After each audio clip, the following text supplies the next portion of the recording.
We are essentially a scrap-based operation. The process that we use is reliant predominantly on scrap as a raw material. In fact, we've configured our operations even more so with the electricity tariffs that have increased over the last 10 years or so. We've had to configure our operations to be more energy efficient. And in its very nature, scrap requires less energy to melt than iron ore-based products. So we've configured our operations to become more reliant on scrap. And that has made us more dependent on the availability of scrap, and good quality scrap for that matter, in the local industry. Over the last few years, there has been a large amount of exportation of scrap, particularly good quality scrap, overseas, which has put the domestic scrap user at a significant disadvantage and has increased the price of scrap locally.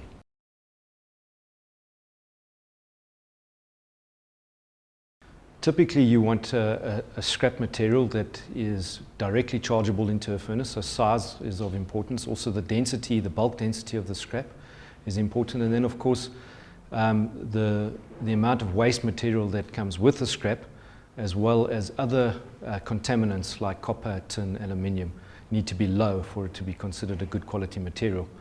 The process can consume other qualities of scrap, but they come at a disadvantage, and certainly from an energy point of view, it would require a high amount of energy to melt.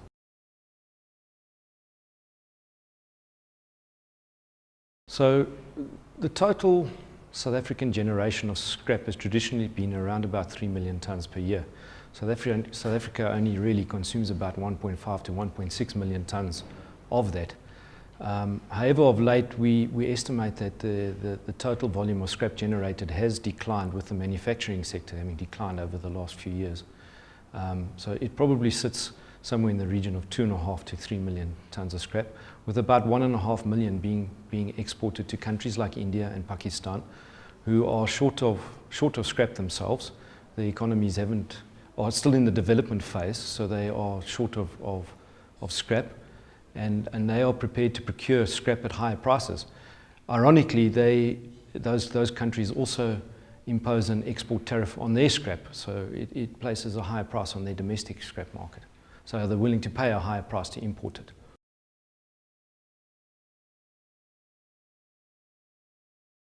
Well, the ITAC, through the DTI, implemented the preference price system for scrap in August 2013. It has not really been as effective as they would have hoped in providing good quality scrap for the local consumer. It has, to some extent, I suppose, added quite a significant amount of red tape and bureaucracy for anybody who wants to export scrap. But to date, we're not aware of anybody who's been successful in procuring a batch of scrap at the preference prices. We are continuously trying to work with government to make the system as effective as possible, but it's our contention that actually a simple export tariff would be a far more effective solution.